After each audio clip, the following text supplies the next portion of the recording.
Bonjour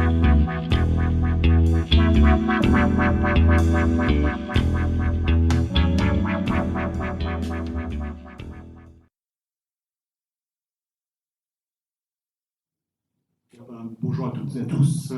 Donc, merci pour votre invitation. Pour commencer, donc, je m'appelle Bertrand Froissart, je suis le responsable commercial France de la société britannique Touch Bionics qui produit donc des prothèses dites bioniques, des prothèses très avancées. Donc, je représente le volet industriel pour cette table ronde. Alors, je voudrais juste commencer en disant que je ne suis pas employé par une des GAFA et par monsieur, je ne suis pas non plus transhumaniste, pour éviter tout amalgame à partir de là.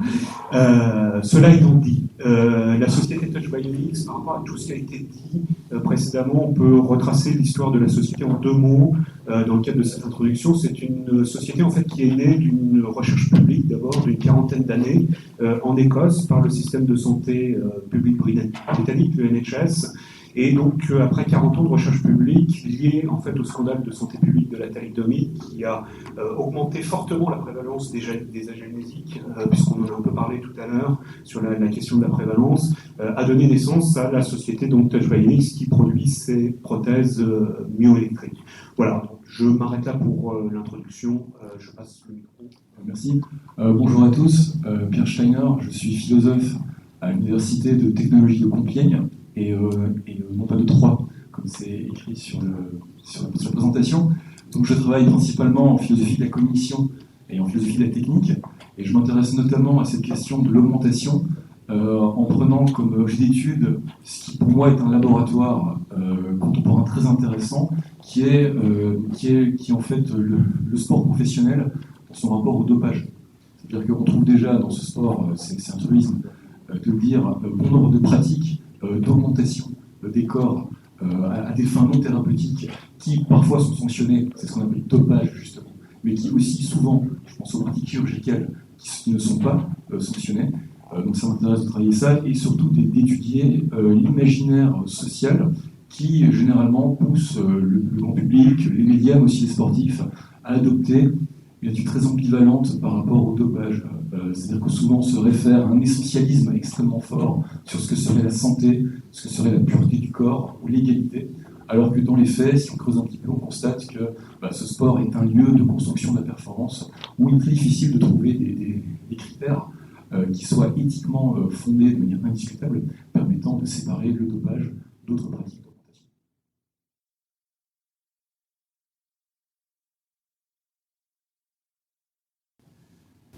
Oui, bon, moi, ce que je pense, c'est qu'on est dans une continuité. Alors, certes, vous m'entendez ? Oui. Certes, avec des dimensions qui sont totalement différentes aujourd'hui de ce qu'il y avait auparavant, parce qu'il y a une accélération des progrès de la technique, mais je crois qu'on ne peut pas dire que tout d'un coup, il y ait une rupture et une inflexion, et qu'il y ait un changement technologique.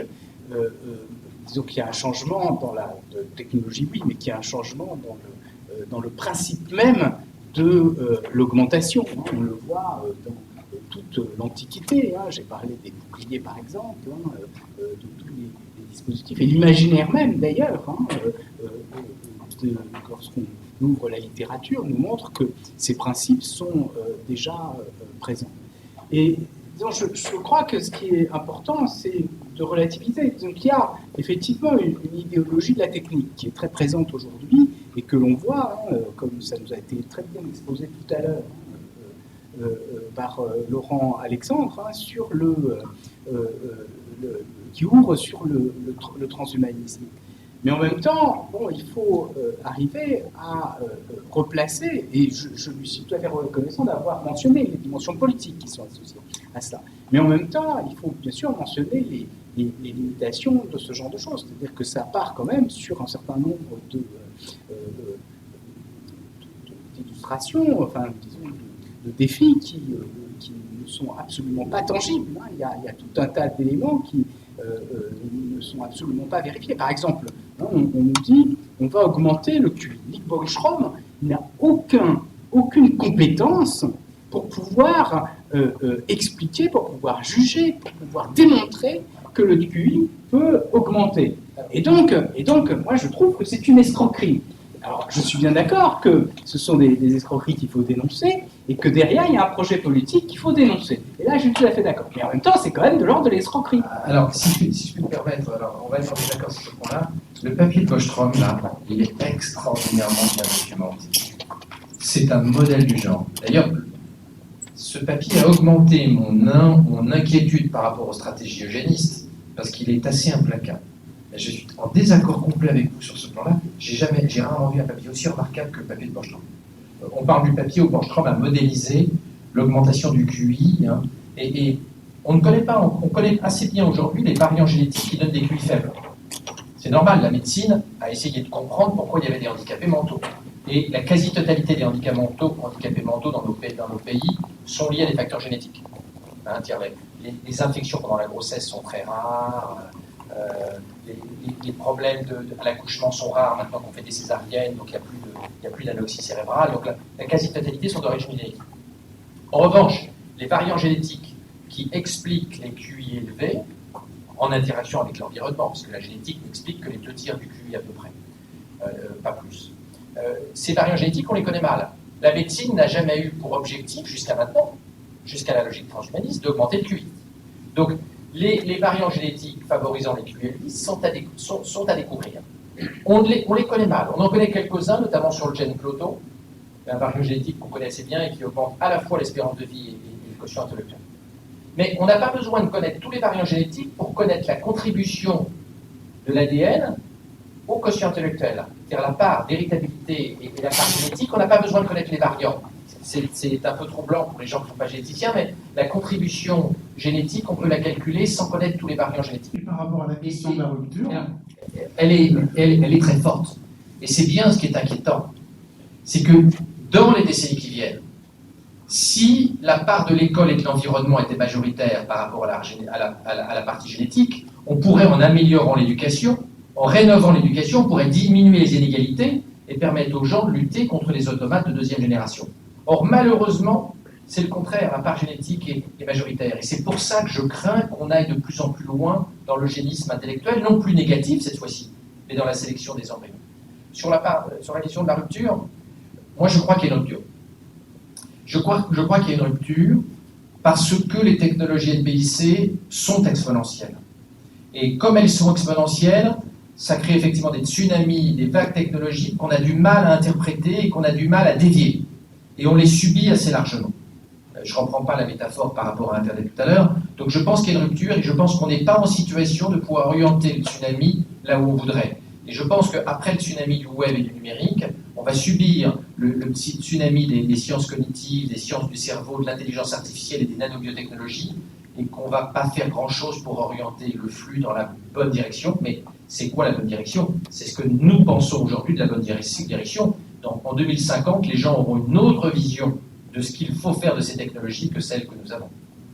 et vous, M. Frossard, en tant qu'industriel, justement face à ces questions, est-ce que c'est la rupture, c'est quelque chose que vous semblez vivre, ou est-ce que vous voyez une continuité par rapport aux prothèses en bois? Une société comme la mienne, où on soit un peu plus terre à terre sur ce type de questions, car sincèrement, et je m'en excuse. Par contre, en termes de rupture, et quand vous parlez de tsunami, il est vrai qu'il y a des questions de santé publique et de système de santé sur la question de la reconnaissance de ces produits, de ces évolutions technologiques par les systèmes tels qu'on les connaît aujourd'hui. Si on prend le système de santé français, par exemple, sur le remboursement du grand appareillage, que ce soit aujourd'hui des prothèses de monde supérieur ou inférieur, mais demain des exosquelettes, il y a une vraie question qui se passe de savoir comment est-ce qu'on va se financer au niveau d'un système collectif des solutions tellement innovantes et donc tellement chères à développer, surtout pour des prévalences qui sont très faibles, puisque on ne vendra pas des milliers d'exosquelettes, en tout cas demain, je ne parle pas à l'horizon 2050, mais plutôt que ça. Donc comment les systèmes de santé s'adaptent par rapport à ça? C'est une grande question, surtout sur des cycles de vie du dispositif médical, des prothèses qui sont très courts, puisque ça c'est une autre différence aussi. Je toute petite digression sur la difficulté pour le décideur public, pour l'assurance maladie en France et le ministère de la Santé de reconnaître ces produits. On évolue très vite. 2-3 ans, le produit est déjà dépassé, on est déjà passé à la génération d'après. Là où, par exemple, un médicament va avoir un cycle de vie, pour la plupart beaucoup plus long, 15 ans, 20 ans, 25 ans, voire plus pour certains qu'on connaît aujourd'hui. Voilà. Alors, on peut se poser éventuellement la corrélation aussi avec le temps politique qu'on disait tout à l'heure également. C'est-à-dire que vous êtes toujours en attente de clarification de la réglementation, éventuellement de la réflexion. Absolument. Il y a un vrai enjeu de santé publique sur la façon dont fonctionne aujourd'hui l'assurance maladie en France, mais c'est vrai sur d'autres systèmes de santé dans le monde entier, sur la façon de comment bénéficieront tous les patients demain de cette technologie. Ça a été plus ou moins évoqué dans une des interventions, sur le fait que ça pouvait, peut-être en introduction, d'ailleurs je crois que c'est vous qui l'avez noté, sur le fait que ça pouvait creuser les inégalités. C'est forcément des questions qui doivent interroger la société civile, c'est des questions qui nous interrogent nous aussi industriels, malgré tout. Monsieur Steiner, sur ce sujet de la rupture. Oui, alors sur ce sujet de rupture, je me situerais entre les deux intervenants qui ont commencé par parler, au sens, à mon avis, il y a à la fois rupture et continuité. Je pense que comme bon nombre de révolutions technologiques et intellectuelles, la rupture, on la voit surtout après coup. On peut vraiment en prendre connaissance, on peut commencer à définir ses ressorts, ses conséquences, ses causes, une fois que c'est produite. Je pense qu'il faut faire la part des choses entre d'un côté une série de discours alarmistes, idéologiques, mais qui sont aussi dans une posture presque publicitaire, et de l'autre, notre compréhension et une définition, on va dire, un peu plus élaborée et même davantage collégiale de ce qui se passe actuellement.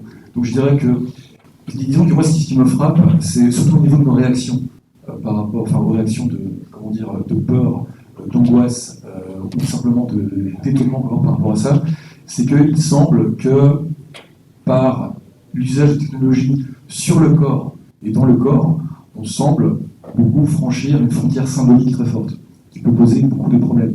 Si on prend l'exemple d'augmentation technique classique, on peut prendre l'exemple du bouclier, l'exemple des vêtements, l'exemple des animaux, des instruments, à chaque fois, l'outil, la prothèse est quelque chose dont je peux me détacher, que je peux enlever, que je peux poser devant moi. Ce qui laisse, je pense, dans l'imaginaire encore l'idée que l'homme, ou la femme, bien sûr, est séparable, en principe, de ce qui peut l'augmenter. Dans le cas, évidemment, d'une part, de technologies invasives, qu'on peut néanmoins localiser, je pense aux implants, par exemple, mais l'idée qu'il y a quand même une invasion dans l'organisme, et évidemment, ça va encore aller plus loin. Si on prend par exemple l'exemple des technologies biotechnologies génétiques, où là, il s'agit vraiment de modifier la capacité du corps à construire un être autre à partir de quelque chose qui n'est plus réellement localisable ou dont on ne peut plus se détacher. Donc je pense qu'il y a vraiment cette importance imaginaire. Alors, est-ce qu'elle est fondée ou pas? Bien sûr, c'est la question, et ça va dépendre notamment des conceptions du bien et de l'humain développées par chacun et chacune. Et je pense qu'il y a vraiment cette question de la frontière du corps qui peut commencer, qui pose un certain nombre d'interrogations et de problèmes. Comme s'il y avait d'un côté une bonne technique dont l'on pouvait facilement se séparer, même si on compte dessus, on estime que nous en sommes distincts, et de l'autre, effectivement, une série de mécanismes qui, très pratiquement, au niveau de leur fonctionnement et de leur implémentation, passerait par une espèce de violation ou de dépassement d'une frontière sacrée qui serait l'individu, la conscience, que l'on suppose encore souvent être souverain dans son usage de la technique, justement.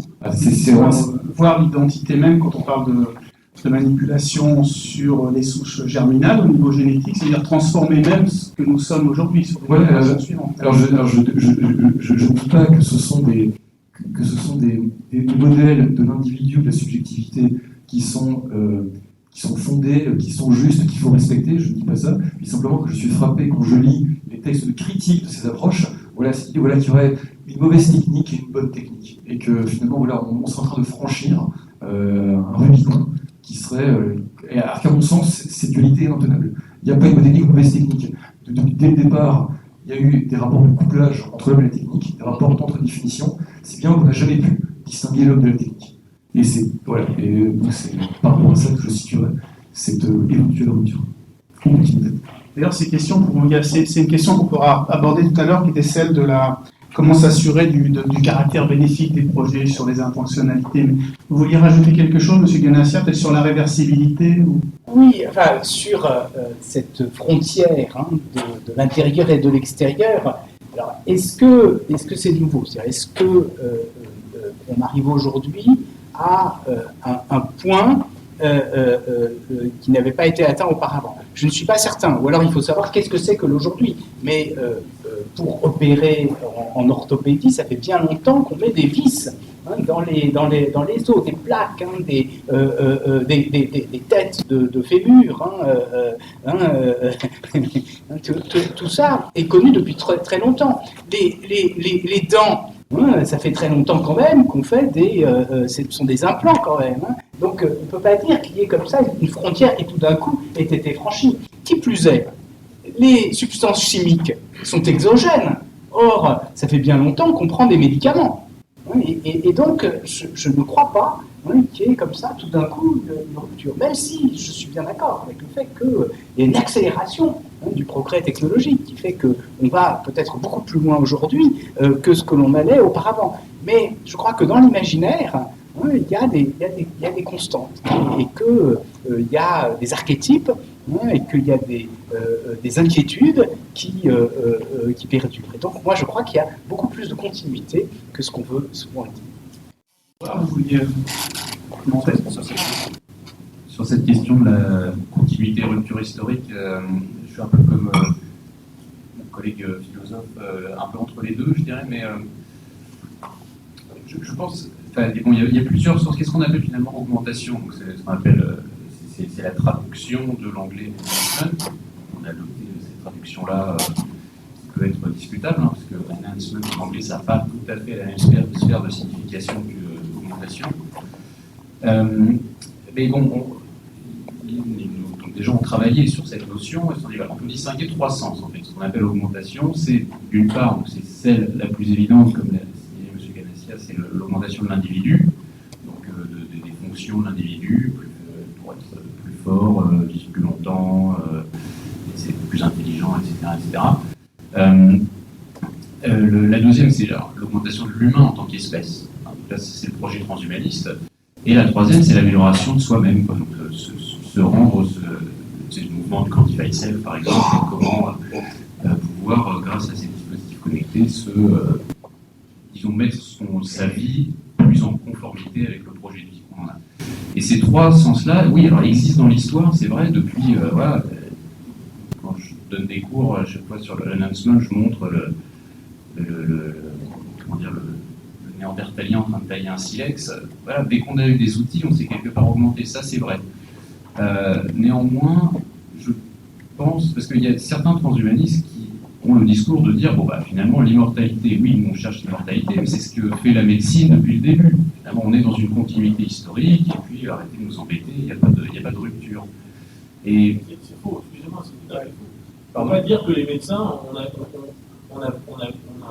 l'objectif de la médecine n'a jamais été l'immortalité. Là, j'ai dit, c'est ce que disent certains transhumanistes avec lesquels je ne suis pas d'accord. C'est complètement délirant.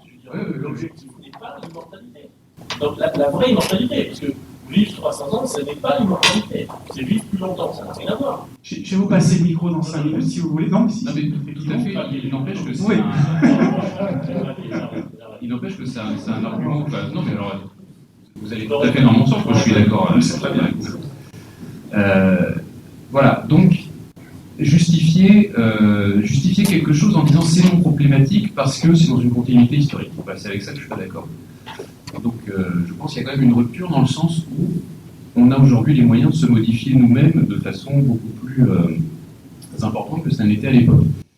Et toujours sur le mouvement de continuité historique aussi, il faut se souvenir qu'il y a toujours eu des résistances aux technologies. C'est pas, parce qu'on a souvent tendance à dire oui, alors autrefois c'était l'idéologie du progrès, tout avancé. Certaines personnes utilisent cet argument pour justifier le fait que nos politiques, par exemple, ne s'intéressent pas tellement à la technique, parce que finalement la technique ça a toujours été bien, ça a toujours été le progrès, ça a toujours été pour aller vers un meilleur de l'humain. Et or c'est faux, bien sûr, il y a toujours eu à la fois, chaque fois qu'il y a eu des techniques, il y a toujours eu des questionnements, des résistances, etc. continuité et rupture. Je crois que, effectivement, nous arrivons dans une ère d'intégration, de rupture technologique. Mais je voudrais qu'on la mette en parallèle avec la rupture qui est en train de se faire sur le plan démographique, avec le tsunami du vieillissement. Et ce que vous avez dit, vous, à propos de la Chine, qui va être, dans les années 50, le pays où il y aura le plus de personnes dites âgées, est tout à fait interpellant sur le plan géopolitique. Maintenant, comme gérontologue, je suis beaucoup plus intéressé par l'innovation de rupture dans la santé, le mouvement et le soutien à l'autonomie, à la fois sous le double optique, disons, de compensation et de réparation. Et je pense que ça doit nous donner naissance à de nouveaux modèles de développement économique et social, et je voudrais savoir ce que vous en pensez.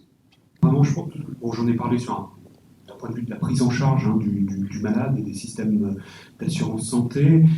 Après, forcément, il y a des opportunités industrielles qui vont s'ouvrir sur les questions de vieillissement de la population, en gérontologie, forcément, mais sur d'autres domaines comme la réparation du patient, donc amputé ou agénésique. Donc, je n'ai pas grand-chose, moi, de très concret, malheureusement, à vous donner sur ce sujet-là. Je suis désolé. Mais oui, des opportunités industrielles, oui, il y en aura, mais qui doivent, en effet, et ça a été abordé un certain nombre de fois, être encadrées par des modèles, par des règles, probablement d'éthique juridique. On a parlé à un moment donné dans la journée des questions réglementaires. C'est aussi d'ailleurs, je crois, une question un peu plus tard, peut-être qu'on peut l'aborder à partir de là, pour répondre sur ce sujet-là. Je pense que tout ce qui a été dit juste avant que je prenne la parole là, sur le fait qu'on ne pouvait pas trop refuser le progrès technologique, c'est absolument vrai. Je pense qu'une société dans le monde capitaliste, pour aller un peu plus large, que ma simple définition d'industriel fait qu'on a bien vu que ceux qui étaient restés un peu en retrait de la technologie, du fait de désavantages compétitifs, etc., ont pris des retards de développement énormes par rapport aux sociétés les plus avancées aujourd'hui économiques. Et donc à partir de là, il s'agit effectivement d'être sur le bon train. Mais pour autant, il y aura besoin d'une réglementation forte qui ne devra pas être décidée, à mon sens, par les industriels. Ce n'est pas à nous de fixer des normes, ce n'est pas à moi, PME de 150 industriels. Espérons que ce ne soit pas Google non plus demain ou les autres GAFA. Puisque sinon, on sait qu'on peut arriver vers des dérives à partir du moment où il y a un intérêt industriel privé qui prévaut sur un intérêt collectif. On sait les dérives que ça a pu amener. On a un certain nombre de crises économiques, de crises financières qui le montrent. Donc je pense que là, il y a un vrai besoin d'encadrement. Il faudra qu'il soit par contre supranational. Il ne peut pas être que national au niveau français, même européen, puisque encore une fois, sinon, il y a toujours le risque qu'il y en ait un qui prenne le pas de ne pas respecter ce que font les autres, et à partir de là, prendra cet avantage compétitif-là. Compétitif, pardon, technologique, et donc, de fait, d'un point de vue industriel, éventuellement compétitif. Un élément là-dessus, peut-être. Alors, d'une manière générale, je sais pas, moi je pense quand même qu'on a. Il y a quand même. La législation doit être un peu revue. Enfin, j'ai un exemple pratique. C'est.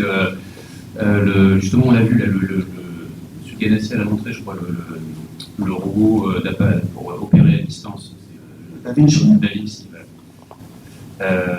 Donc, sur la robotique médicale, il y a effectivement des juristes qui se penchent sur ces questions-là, parce que voilà, ça pose la question, est-ce que finalement on peut se permettre de considérer ce robot, ce gros dispositif, comme un scalpel, Est-ce que c'est finalement un gros scalpel très perfectionné?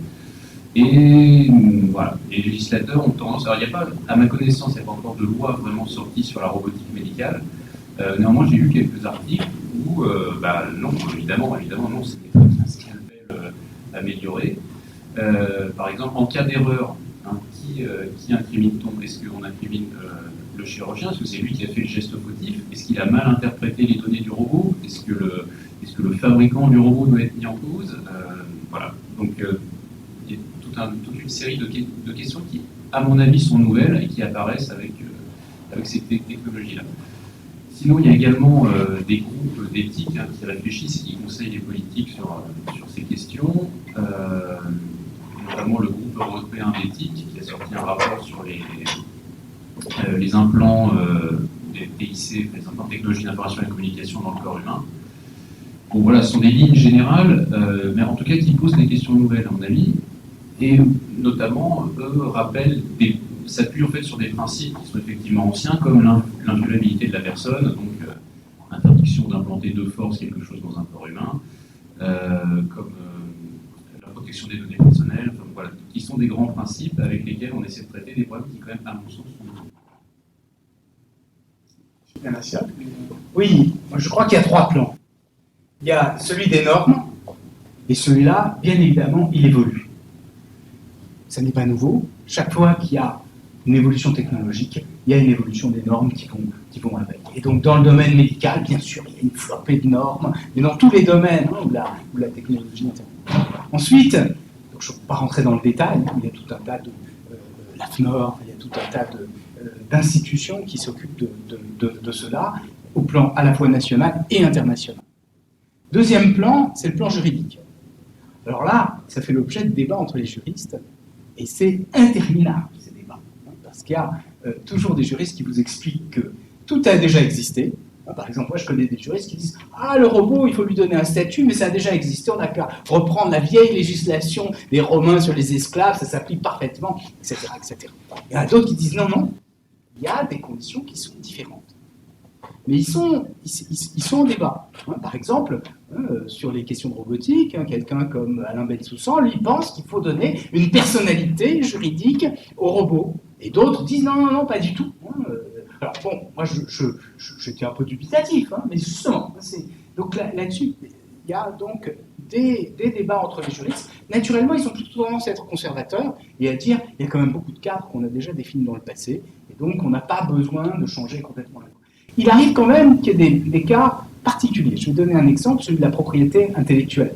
Je crois qu'à partir du moment où la numérisation autorise une duplication et un transport sans coût, les questions de propriété intellectuelle se posent certainement dans des termes différents de ceux qui existaient auparavant. Et il me semble qu'il est difficile d'avoir les mêmes règles sur le livre papier et sur le livre numérique, par exemple. Je crois que c'est... Donc, il y a des possibilités d'évolution, mais elles ne sont pas si nombreuses que ça. Et puis, le troisième plan, c'est le plan éthique, le plan de la réflexion. Et là, il me semble qu'à la fois, il y a des conditions nouvelles qui font qu'effectivement, il y a des débats qui ne se posaient pas auparavant. Et en même temps, ce qui est intéressant dans l'éthique, c'est justement de puiser dans la tradition pour voir comment on peut trouver des analogies, comment est-ce qu'on peut avoir une réflexion qui s'ancre sur soit une tradition, soit une pensée. Et ça, je crois que c'est ce qui fait que le monde contemporain est passionnant, c'est qu'à la fois, il est réactualisation d'un passé mémorial, et en même temps, il est un tout petit peu différent.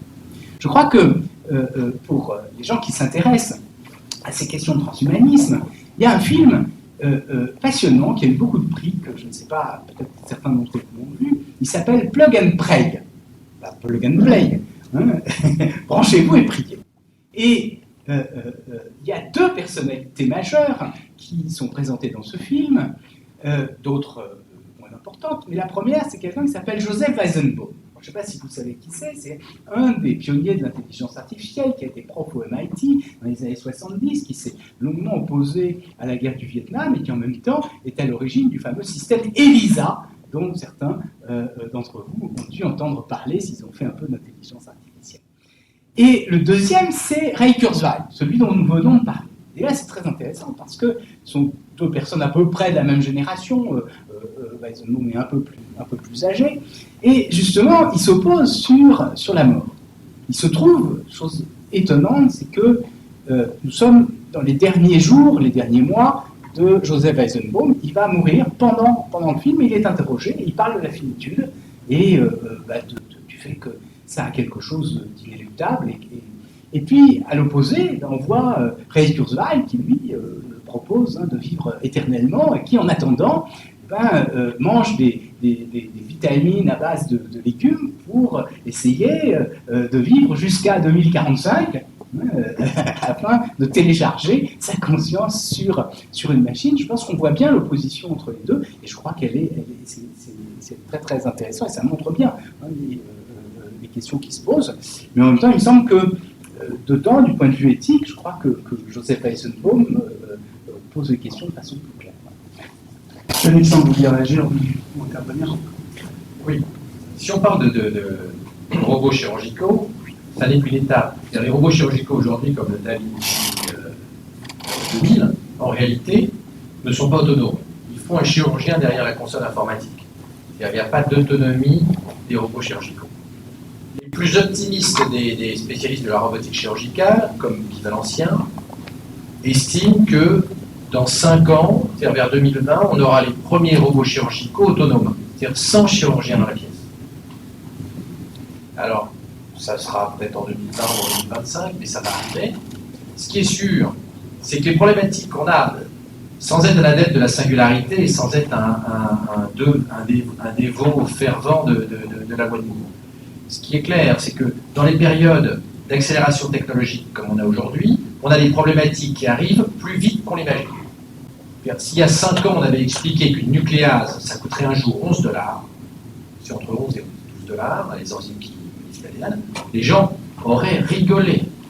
Il y a encore 15 ans, on pensait qu'on ne séquencerait qu'une personne sur Terre, parce que ça coûtait 3 milliards de dollars à l'époque, on en a déjà séquencé 1 million. Et il y a 25 ans, on pensait qu'on ne réussirait jamais à séquencer l'ADN.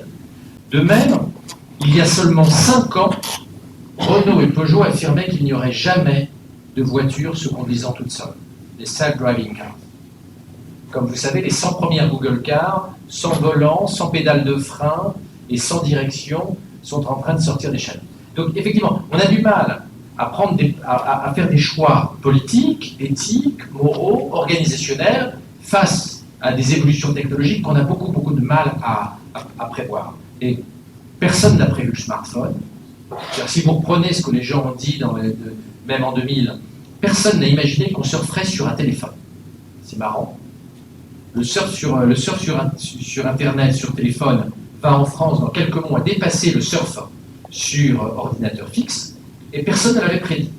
Donc, on a une part de serendipity, comme disent les anglo-saxons, c'est-à-dire d'avènements de choses totalement inattendues, qui sont très importantes.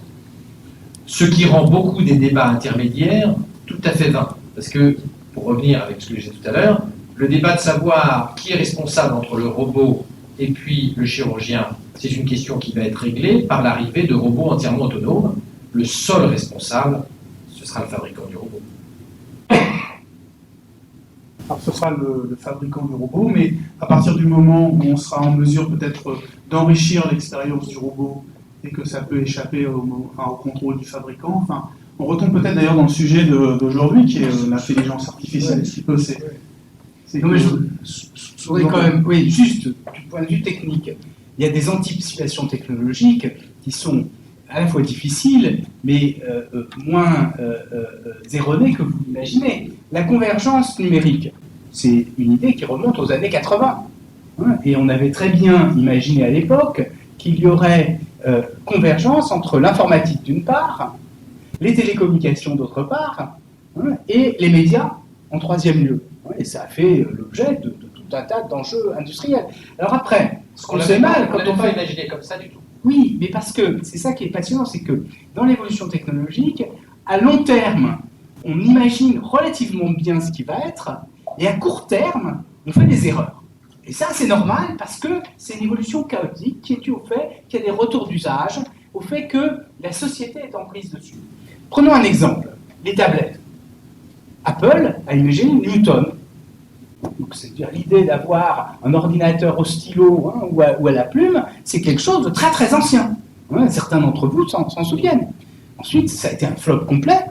Ça n'a pas empêché quelques années plus tard d'avoir le Palm, qui était un ordinateur avec un stylo, mais beaucoup plus modeste, et puis ensuite de poursuivre. Et aujourd'hui, vous savez tous, bien sûr, quelle est la fortune des tablettes que l'on a là. De même, sur les questions du séquençage, moi je me souviens très très bien, il y a une dizaine d'années, qu'on parlait de la loi de Moore de la génomique, c'est-à-dire qu'il y aurait une croissance exponentielle du nombre de macromolécules. Mais on l'a pas vu il y a 10 ans, on l'a vu en 2006. On l'a vu En 2006, ça fait il y a 10 ans, non? Oui, c'est pas faux. Moi, j'ai le souvenir que c'était à peu près. Bon, enfin, bon, peu importe. Mais en tout cas, ce que je veux dire, c'est que ça ne tombe pas dessus comme ça. On s'en est rendu compte tard. L'effondrement du coût du séquençage, c'est un truc dont on s'est rendu compte assez tard. C'est Carlson, le premier qui a vu ça. Et les généticiens n'y croyaient pas du tout. Les généticiens, d'ailleurs, n'ont jamais cru à l'industrialisation des techniques de séquençage. Et même, pour revenir plus loin, la phrase que j'aime beaucoup de Monod, l'inventeur de la biologie moléculaire moderne, dans Le hasard et les nécessités, en 70, Monod écrit modifier le génome et l'ADN est à tout jamais impossible. 5 ans plus tard, on faisait les premières manipulations génétiques chez la bactérie. Donc, c'est vrai que les généticiens ont toujours sous-estimé les progrès, qu'il s'agisse du versant lecture de l'ADN et du versant modification de l'ADN. Je suis d'accord avec ce que dit M. Ganassia. C'est vrai qu'on a, à court terme, une plus grande difficulté à déterminer ce que sera le futur. Le fait nouveau avec les NBIC, c'est qu'on a simultanéité de plusieurs vagues technologiques. Et c'est vrai qu'on a une vague technologique avec l'ensemble des nanobio info-cogno, qui est encore plus forte que la vague technologique 1880-1910, avec l'automobile, l'aviation, le téléphone, l'électricité et la chimie. C'est une vague plus rapide, parce que les technologies d'il y a 130 ans, elles n'évoluaient pas, elles n'allaient pas si vite que ça. C'est-à-dire que le prix d'une voiture n'est pas divisé par 2 tous les 18 mois. Un avion ne va pas 2 fois plus vite tous les 18 mois. Il n'y a pas d'exponentiel sur les technologies qui ont construit le XXe siècle. Alors qu'avec les NBIC, on a un ensemble de lois exponentielles, qu'il s'agisse de génétique, de séquençage, qu'il s'agisse de modification de l'ADN, qu'il s'agisse de nanotechnologie, qu'il s'agisse de systèmes experts, etc. Et donc, simultanéité des vagues technologiques plus exponentielles crée une très grande difficulté à prédire l'avenir quand même, crée une grande difficulté à savoir dans quel sens il faut orienter le progrès, que faut-il réguler, comment faut-il réguler.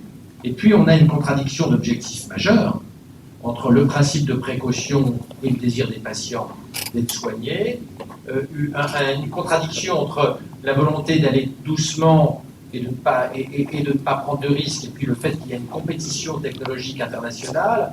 On voit bien aujourd'hui qu'il est très difficile, face aux GAFA et à la montée en puissance des pays asiatiques, de mettre un moratoire sur les technologies NBIC. Ça conduirait à une marginalisation complète de l'Europe. Donc nous avons des contradictions très importantes d'objectifs. Il y a des gens qui sont cohérents et qui proposent d'arrêter le progrès. Vous avez peut-être vu récemment que José Bové a pris des positions extrêmement proches de l'extrême droite catholique. Il s'est déclaré contraire à la fécondation in vitro en disant que les couples stériles devaient rester stériles. Il s'est déclaré opposé aux manipulations génétiques chez l'homme à des fins thérapeutiques, expliquant que les myopathes devaient rester myopathes. Vous pouvez reprendre ces déclarations. Là, il y a là une très grande cohérence de l'extrême droite catho, et puis d'une partie des écologistes. Pas de tous les écologistes. Hein. Il y a une mouvance des écologistes qui est plus technophile et qui se rapproche de Mélenchon. Mélenchon étant lui, très technophile. Vous illustrez le redécoupage que vous avez montré tout à l'heure. Si vous prenez, à l'extrême gauche, si vous prenez Mélenchon et puis Bové, Bové est un bioconservateur acharné. Même au Vatican, ils sont plutôt plus libéraux que José Bové. Et puis vous avez à côté Mélenchon, qui est assez proche des transhumanistes, même s'il ne se définit pas comme ça, qui est favorable aux thérapies géniques, qui est favorable à la science. Je ne sais pas respiriste. Je ne sais pas couper les têtes, toi aussi. Mais je ne pas les têtes. Je dis que Mélenchon il est ultra favorable à la technologie. C'est l'un des plus technophiles à gauche. Et alors que les gens imaginent que Bové et Mélenchon ne sont pas si loin que ça sur l'échiquier politique, ils sont en réalité extrêmement loin sur le vrai échiquier de demain, qui est l'opposition transhumaniste bioconservateur, pour reprendre ma slide de tout à l'heure. On a parlé tout à l'heure de l'implant cochléaire, avec des problématiques qui sont pas très très éloignées des agénésiques dont je vous ai parlé au début, en ce qui concerne la revendication identitaire. Effectivement, il y a eu des manifestations pour, il y a les devs qui le disent aux États-Unis, voilà, des gens qui disent, eh ben, nous sommes sourds, nous avons un enfant sourd et nous ne voulons pas que notre enfant entende. Nous ne voulons pas l'appareiller, lui mettre un implant cochléaire. Parce que la surdité d'une culture. Voilà. Alors, il y a une langue, hein, etc. Bon, ce qui facilite sa définition. définition en tant que culture, c'est quelle langue. Comment est-ce qu'un ordinateur peut comprendre ça, peut comprendre cet argument? Comment est-ce qu'un ordinateur, on peut lui dire, écoutez, non, moi je ne veux pas entendre, je ne veux pas être réparé, je ne veux pas être normal, je veux être différent. Ça, c'est forcément un médecin humain. On peut mettre ce type de débat que sur le plan humain. Vous raisonnez sur le système expert de 2014. On parle de 2030-2040. Non mais attendez, c'est la même chose que la Google Car. Il ne faut pas reproduire le schéma de Renault et dire c'est à tout jamais impossible. Je pense qu'à l'horizon de 15, 20, 30 ans, un système expert avec une intelligence artificielle qui se rapprochera de ce qu'on appelle une IA forte sera capable de comprendre les problématiques de cet endroit-là. Mais le problème le plus intéressant dans notre affaire, c'est pas de savoir si un système expert peut développer ou ça, c'est qu'en Angleterre, le législateur s'est ému de ce que faisaient les associations de sourdes, parce que au-delà du problème de la langue sourde et de l'appareillage, c'est qu'on a vu les parents faire de la fécondation in vitro pour pouvoir séquencer l'embryon et vérifier que l'embryon était bien sourd, au nom de la fierté sourde. Ça s'appelle le dysgénisme. C'est le contraire de l'eugénisme. C'est comment avoir un bébé malade. Et donc, l'Ordre des médecins et le Parlement anglais se sont saisis de l'affaire il y a 4 ans. Il y a 4 ans, parce qu'effectivement, on a vu des parents qui faisaient des filettes et qui vérifiaient que leur gamin était bien sourd comme eux. Je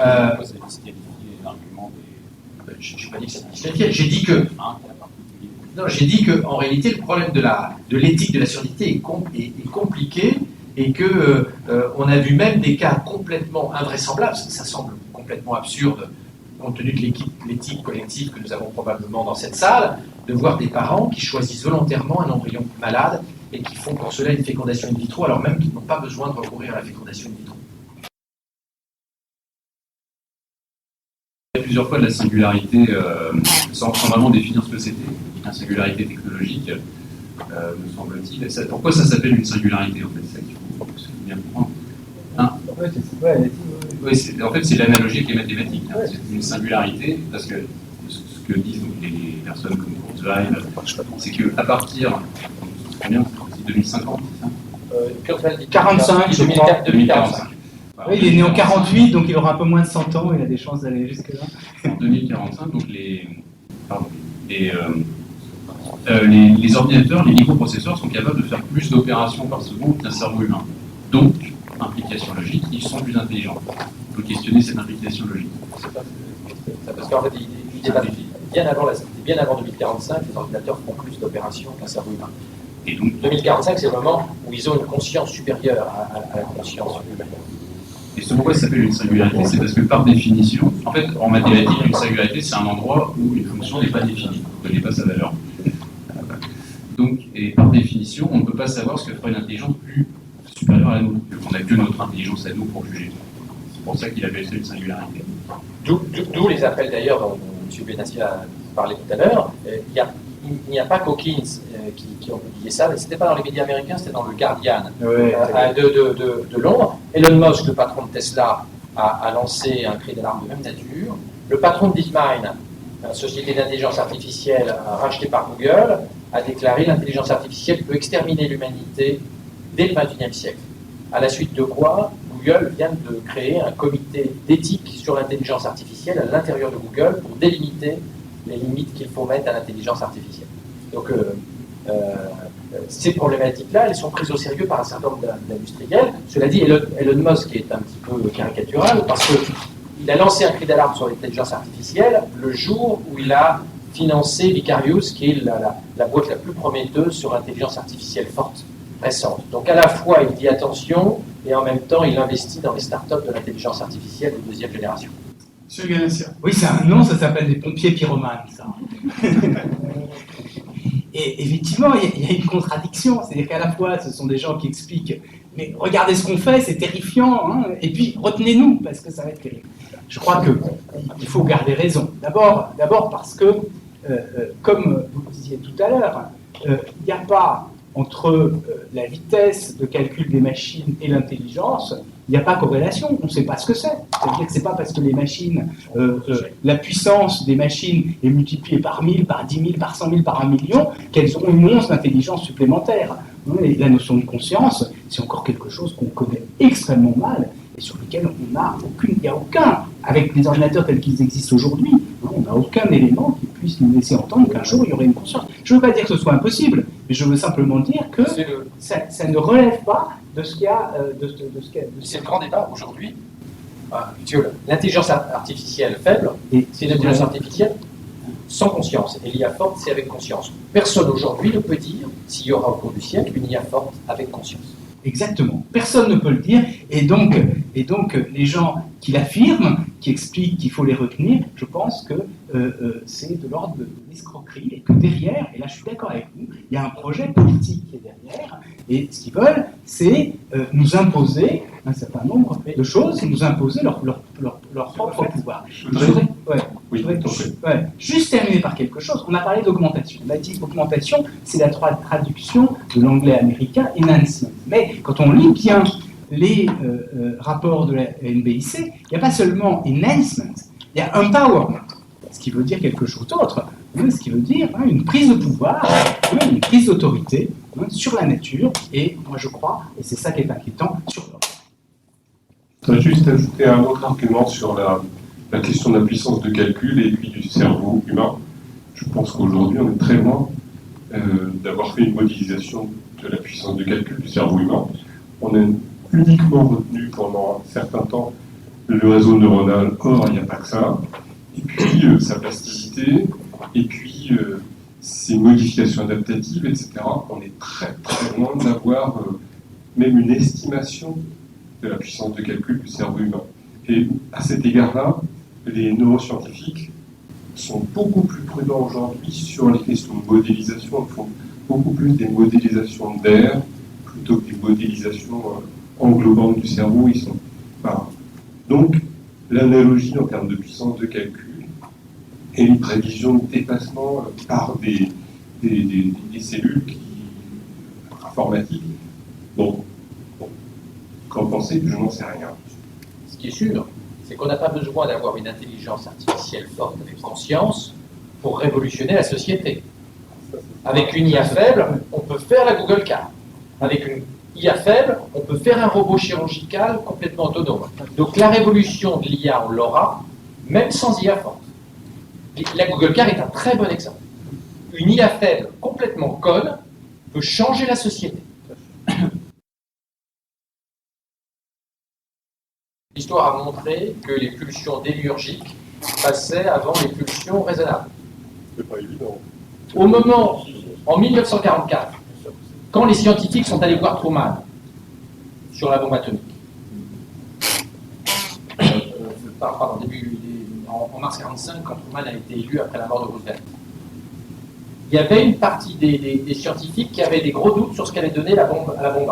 Certains prévoyaient qu'il puisse y avoir une réaction en chaîne sur la Terre, et pas parmi les plus cons. Une vraie réaction chimique et qu'il peut y avoir une destruction de la Terre.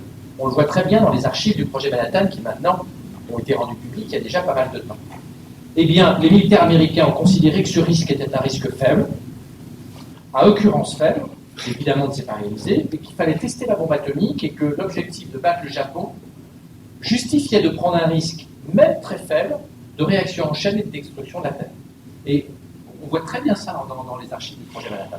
Donc on voit bien que finalement, on est prêt par moment à prendre des risques relativement élevés, et parmi les gens qui critiquent les risques sur l'intelligence artificielle, beaucoup disent « nous sous-estimons les risques » et par rapport à ce que pourrait apporter la robotique et l'intelligence artificielle comme facilité à la vie humaine, nous sommes prêts en contrepartie à prendre un risque de dépassement par l'intelligence artificielle, le scénario entre guillemets Terminator, et nous acceptons un risque majeur, un risque existentiel sur l'humanité.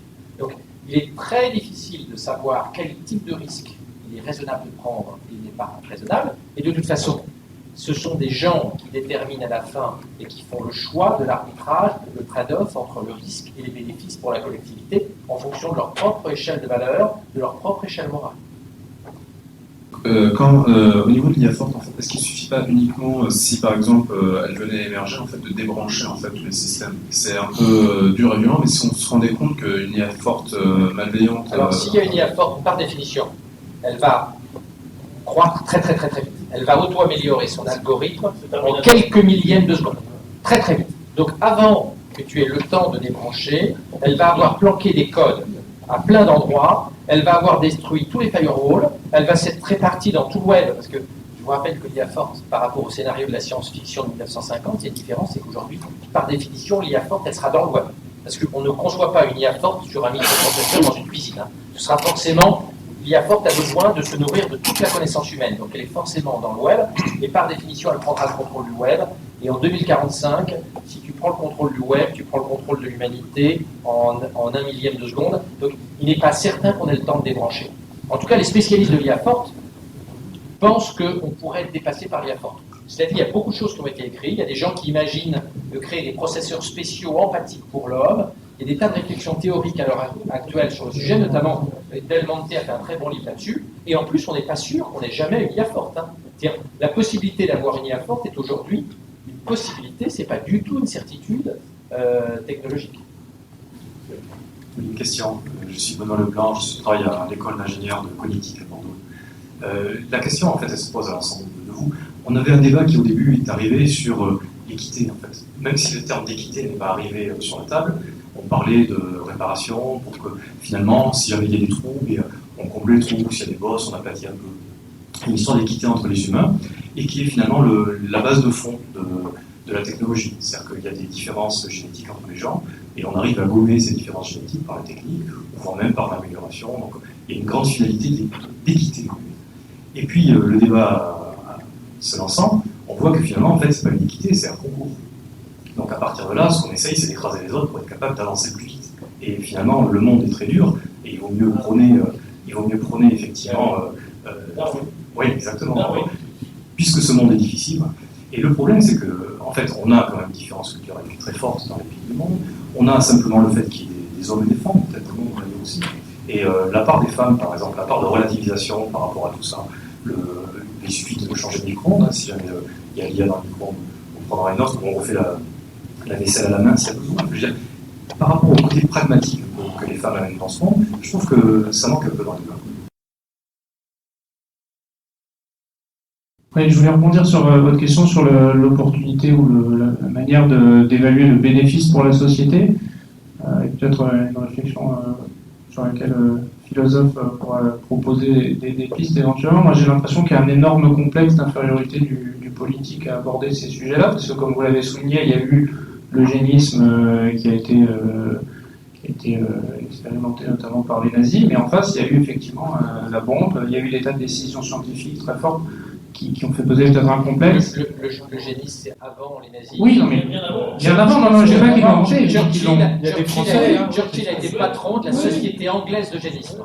Churchill a été patron de la société anglaise d'eugénisme avant-guerre. Néanmoins, il a été mis en avant et connu aussi par ses expérimentations. Il y a un prix Nobel français. Alexis Carrel. Ça a peut-être un peu bloqué aussi les mentalités politiques, et je trouve qu'il y a certains philosophes allemands, des élèves d'Heidegger, qui ont réussi un peu à aborder ces questions-là, Arendt, Anders, etc. Mais ils ont tous eu des dérives un peu totalisantes ou totalitaires, avec une dictature écolo, en gros, qu'on voit aujourd'hui encore poindre dans certaines discussions, quand on dit qu'il faut domestiquer la nature, qu'il faut résoudre le problème du changement climatique par la biologie de synthèse, des choses comme ça.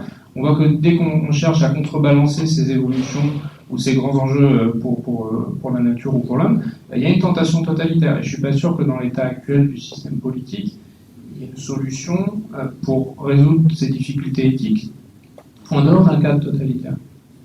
Et ça pose des questions sur l'organisation politique, du coup.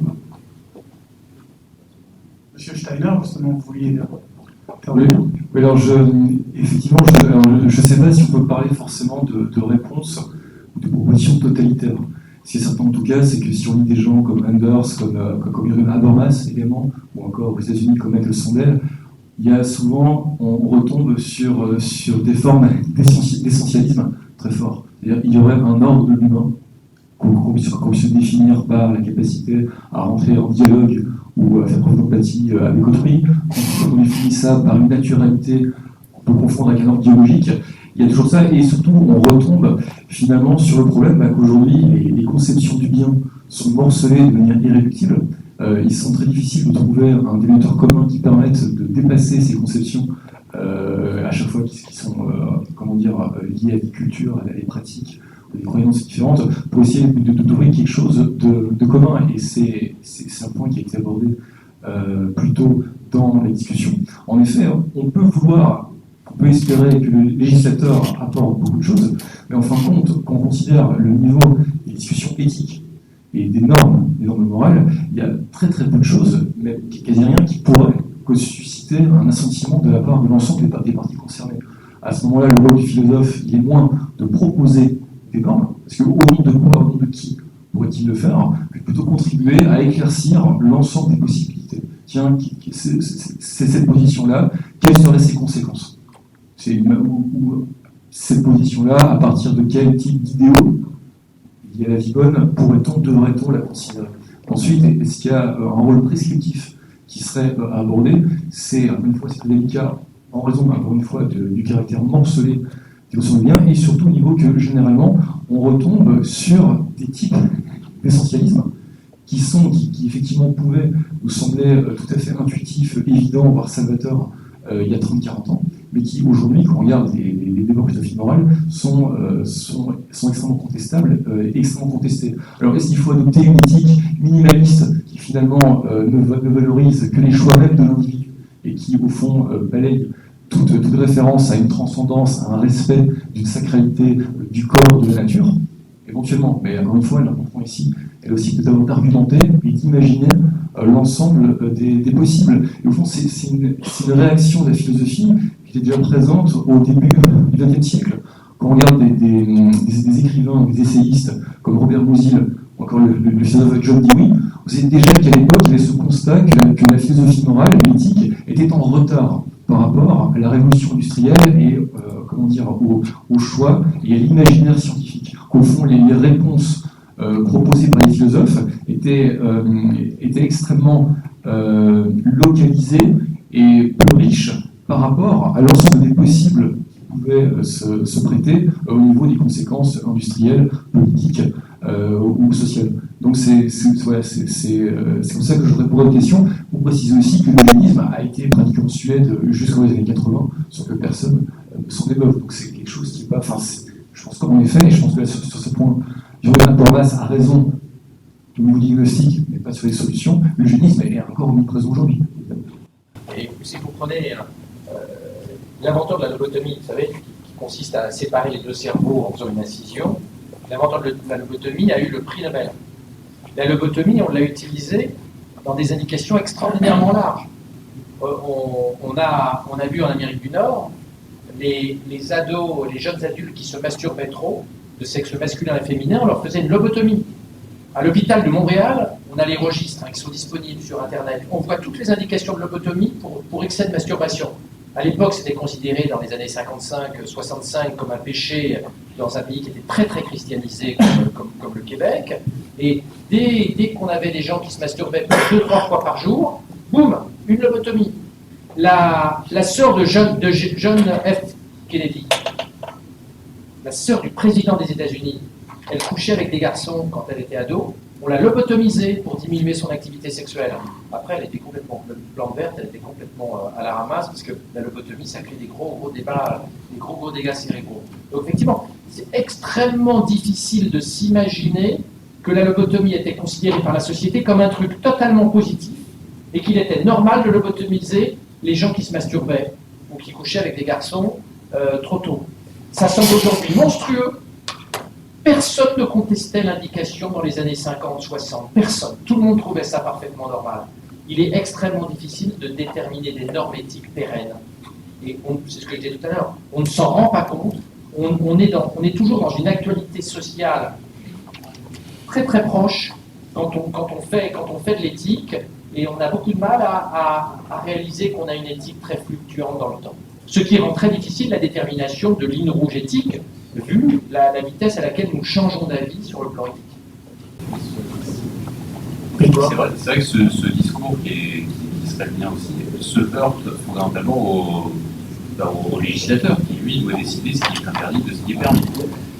Et voilà. Donc on est dans ce type de problématique. Vous voulez intervenir, M. Froissart? Non, si ce n'est sur la question de qui sera le législateur de demain, effectivement, dans le paradigme de société de 2014, on a encore un décideur public, des pouvoirs politiques, etc. Demain, ça peut être les GAFA, et dans ce cas-là, effectivement, les dérives qui viennent d'être présentées d'un côté de l'autre peuvent ressurgir. Je crois d'abord qu'il faut bien distinguer le droit, la morale et l'éthique. C'est pas tout à fait la même chose. L'éthique, c'est quand même la réflexion sur ce qui vont être. Il y a des interactions, mais en tout cas avec le droit, c'est quand même très différent. Donc ça c'est la première chose. La morale et l'éthique, on peut en discuter, mais c'est quand même pas tout à fait la même chose. Et dans le monde anglo-saxon, quand on parle d'éthique, on veut dire autre chose. Par exemple, ici, en France, si on lit l'ANR, pour ses experts, je ne sais pas si vous avez regardé, il y a un code de déontologie. Et comme on fait appel à des experts étrangers, on a traduit ça en anglais, et on l'appelle Code of Ethics. Et pourquoi on ne l'a pas appelé Code d'éthique? Parce qu'en français, ça veut dire vraiment autre chose. Alors maintenant, ce qui est important, c'est de voir pourquoi Google dit qu'ils veulent un comité d'éthique. Et là, c'est effectivement très inquiétant, parce que d'un côté, ils disent ce qu'on fait est très dangereux, et puis ensuite ils disent mais nous allons nous-mêmes légiférer dessus, et nous allons nous-mêmes essayer de construire un comité qui va réfléchir là-dessus. Alors là, je crois qu'il faut s'opposer à ça, parce que c'est pas à Google de mettre en place ce comité d'éthique. C'est à des gens qui sont indépendants, bien évidemment. Et c'est ça que moi je trouve extrêmement inquiétant dans ce qu'a été la réaction de Google face à l'appel Dawkins. Et on peut se demander si l'appel Dawkins n'était pas d'une certaine façon télécommandé par Google pour ensuite. Il y a un lien d'intérêt entre je ne sais pas, mais en tout cas, il y a un lien quand même d'intérêt. Il y a Stuart Russell qui est dedans, ce qui est curieux. Et Stuart Russell a travaillé avec Peter Norwig. Peter Norwig a des liens assez forts avec l'Institut de la singularité. Moi, je voudrais revenir sur l'éthique appliquée aux projets scientifiques. Dans les projets, j'ai eu l'occasion d'être expert éthique dans des projets européens, la Commission européenne vous dit toujours l'éthique ne doit pas être un obstacle, ne doit pas créer des obstacles inutiles au progrès. Bon, au progrès technologique. Bon. C'est effectivement dans les règles éthiques, quand on regarde l'éthique appliquée, on s'aperçoit qu'il y a des questions de droit, il y a des questions d'acceptation, il y a des questions de protection. C'est très divers, la grille d'éthique appliquée. Et il y a la question morale. Et le deuxième plan de l'éthique appliquée, c'est quand vous êtes dans une situation d'appliquer une solution technologique à un problème. Et là, c'est vraiment du cas par cas. Et la morale, la question qu'on peut se poser, c'est est-ce que si vous étiez, la question morale, est-ce que si vous étiez dans cette situation, vous voudriez qu'on applique cette solution? Et ça, c'est une réponse individuelle. Si vous voulez, on peut faire des références à l'état de règle, à la déclaration des droits universels, etc. Mais quand on est dans un problème d'application d'une technologie, on a ce problème fondamental de conscience. Et c'est différent, même si on a résolu tous les problèmes. Et on ne peut pas prendre la solution, sauf l'urgence, tout seul. Peut-être donner la parole aussi à M. Frossard. Est-ce que aujourd'hui, vous êtes confronté dans votre quotidien ou dans votre stratégie d'entreprise, justement, à des questions parfois délicates, où finalement, ces aspects de prothèse, de membres, on peut penser que c'en était exempt parce que c'est un cas plus simple, on ne parle pas d'augmentation. Si, peut-être. Non, je pense en fait, au fil du débat, je me rends compte que même si nos produits sont dits dans les plus avancés du marché, etc., que j'ai à peu près 4 trains de retard par rapport à toute la discussion, clairement. Puisque mes produits, le produit que vous avez sur la table ici, je peux vous le mettre en marche, aussi performant soit-il, est bien loin de l'augmentation humaine. On est sur des exoprothèses, certes qui marchent très bien, qui permettent de pallier à un certain nombre de manques pour les patients atteints d'un déficit, alors que ce soit une amputation ou une absence congénitale, pour reprendre le débat un peu plus tôt, mais on est très loin de l'amélioration. Hein. Aujourd'hui, pour vous prendre quelques exemples très concrets, revenir un peu dans du concret sur ce qui est disponible, en particulier sur le membre supérieur, les prothèses de membre supérieur, parce que la main est un organe très complexe, notamment en comparaison des membres inférieurs, hein, du pied ou même du genou, qui bougent dans beaucoup moins de dimensions, etc. Ce sont des prothèses qui ne sont pas étanches, donc c'est-à-dire qu'on ne peut pas les porter dans l'eau, on ne peut même pas faire sa toilette avec. Ce sont des prothèses qui certes ont une dissociation en fait de mouvement des doigts, mais ne permettent pas ça. C'est une dissociation en fait de fermeture, ouverture tout ensemble, mais j'ai pas la possibilité de bouger un doigt dans un sens et l'autre dans l'autre. Donc ça veut dire que par exemple pour les activités artistiques ou les activités sportives qui impliquent l'utilisation du membre supérieur, elles sont encore assez peu adaptées. Alors encore une fois, hein, c'est des prothèses qui servent beaucoup, qui rendent énormément de services, mais finalement, quand on parle un peu plus en détail avec les patients qui utilisent nos prothèses, en France et dans le monde entier, le discours est quasiment toujours le même. Je vais peut-être... alors, vous m'excuserez de généraliser, je ne ferai pas de distinction ici entre les agénésiques et les amputés par simplification. Quand on voit des patients, la plupart du temps, quand on discute avec eux au début, on leur dit qu'est-ce que vous voulez faire avec votre prothèse. Et la question qui ressort, c'est je veux retrouver la fonction de la main, etc., etc. Puis très vite, en fait, quand on discute un peu plus profondément avec eux, qu'on les connaît un tout petit peu plus, ce qui ressort, c'est en fait, finalement, je veux revenir à ma vie d'avant, je veux être normal. Ça ressort, je dirais, dans 90% des cas, au moins, peut-être même plus. Je vous dis des statistiques comme ça, je ne sais pas, je n'ai pas mes études devant les yeux.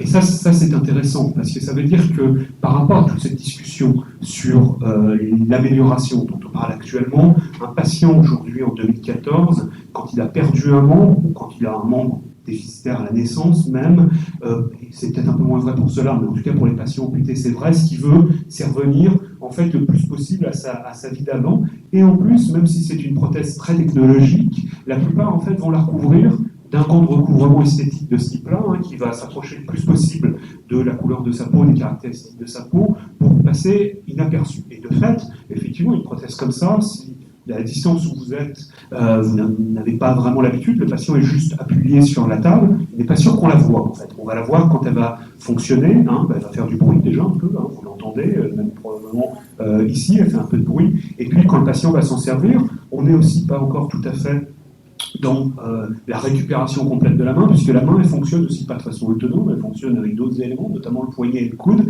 et qu'aujourd'hui, si le patient est amputé donc au-dessus du coude, eh bien, il va devoir séquencer énormément sa prise en charge pour faire bouger le coude, bouger le poignet, et puis ensuite fermer ou ouvrir la main. Donc voilà, donc en ça, je crois que c'est intéressant de remettre un peu concrètement les choses aujourd'hui, en 2014, ce qui est disponible pour les patients dans le monde entier. C'est ça, c'est un très beau produit, ça rend beaucoup plus de services que les prothèses de génération précédente, ça c'est évident, et c'est pour ça aussi que les autorités de santé, par exemple en France, viennent de reconnaître ce produit-là, et il sera disponible aux patients en termes d'un remboursement à 100% par la sécurité sociale, etc., parce qu'ils voient un intérêt. Il y a un intérêt pour le patient, il y a un intérêt de santé publique, de compensation du handicap, etc., mais on est quand même encore très très loin de l'amélioration dans ce qu'on commercialise aujourd'hui. Pour moi, autant que je sache, c'est de la science-fiction. Donc l'état de l'art, vous pouvez lire les livres de Bernard Winch, par exemple, sur le sujet. Ben, oui, effectivement, c'est dommage que M. Alexandre soit parti. Le Mind of Clothing, c'est le rêve de Timothy Leary, dans les années 70, qui s'est actualisé et qui a pu rencontrer des ingénieurs pour faire l'historique. L'idée, c'est de pouvoir mettre la conscience sur un support sur une machine. Ceci présuppose que la conscience soit transformable en signaux informatiques. Et déjà, moi, là, à ce niveau-là, j'ai un problème. Il y a, vous avez sans doute entendu parler du Human Brain Project, le projet européen dont l'objectif, dont 1 milliard d'euros jusqu'en 2020. L'objectif est de modéliser un cerveau humain in silico, donc à l'aide d'ordinateur. Et il y a des neurobiologistes récemment qui ont fait une pétition, disant ce n'est pas un projet sur le cerveau, c'est un projet de sciences, de technologie, de l'information et de la communication. C'est un projet d'informatique, ce n'est pas un projet de biologie. Vous ne pouvez pas reproduire voilà. Enfin, il n'y a pas équivalence entre pensée et information. Je laisse Oui, non, effectivement, ce qu'il faut rappeler, mais ça a déjà été rappelé justement par Edouard et par Jérôme Goffet notamment, c'est que déjà le présupposé du mind learning, c'est que la conscience, on puisse l'identifier à de l'information. L'information qu'on puisse ensuite faire tourner sur une machine artificielle. On peut certes décrire une créature consciente en lui attribuant ou en décrivant certaines informations, ça ne veut pas dire que la conscience elle-même soit information. Je peux décrire le fonctionnement climatique en termes d'information, ça ne veut pas dire que le climat en tant que tel, c'est un système informationnel. Il y a déjà cet écart qui est là, sans compter qu'il faut définir ce qu'on entend par conscience. Il y a plein de controverses dans cette définition. Si c'est la conscience comme capacité à ressentir quelque chose, une douleur, une émotion, un plaisir, il semble bien que là, il y a un niveau de substrat biologique qui ne puisse pas être réalisé par quelque chose d'artificiel. Mais sûrement dans les autres registres de conscience, on va dire les consciences plus élaborées liées à la réflexivité, au langage, ou à la connaissance, et là on le présupposait que la conscience d'un individu serait dans son cerveau, serait emmagasinée dans son cerveau sous forme d'information, qu'elle soit symbolique ou sous-symbolique. Là aussi, c'est très contesté en philosophie aujourd'hui. Il y a tout un courant qu'on appelle la cognition étendue, qui soutient justement que si on prend en compte l'importance des technologies pour l'augmentation de l'esprit, dès les débuts de l'histoire de l'humanité, on devrait considérer que finalement les pensées, les connaissances, leurs individus sont situés non pas tellement dans son cerveau, mais dans un système qui est composé de l'individu, de son cerveau et de son couplage avec des systèmes environnementaux, que ce soit effectivement des informations extérieures, mais également autrui, des systèmes comme des institutions, par exemple. Donc le mind-blotting, c'est présupposer que la conscience, elle est définie, que cette information, et qu'on puisse la localiser exactement quelque part. C'est un présupposé aujourd'hui en philosophie et ailleurs sont absolument loin d'être acceptés. Donc je pense qu'on est vraiment au niveau factuel de la science-fiction, mais aussi dans une fiction philosophique. À savoir, il n'y a pas de consensus là-dessus sur ce que serait la conscience et ce que serait son éventuelle nature informationnelle. Et encore une fois, et c'est pour ça qu'effectivement l'exemple du Human Brain Project est un bon exemple. C'est certain que c'est un projet qui peut nous apprendre beaucoup de choses très intéressantes sur le fonctionnement de parties du cerveau chez le rat, par exemple. Ça peut susciter des avancées remarquables au niveau des technologies de l'information, mais ça n'implique aucunement qu'il s'agit d'un projet qui porte sur la conscience en tant que telle. Sauf à emprunter une série de raccourcis philosophiques qui sont tous extrêmement discutés et souvent contestés. De fiction philosophique, c'est ça? Oui, enfin, je pense que la philosophie se fait à partir de fiction. Donc, il y a des fictions au pluriel. Et disons que la fiction d'identifier l'esprit au cerveau ou à l'information, c'est une fiction qui était très féconde et qui est encore très féconde, très forte, mais c'est pas la seule fiction, justement. Et c'est pas la seule position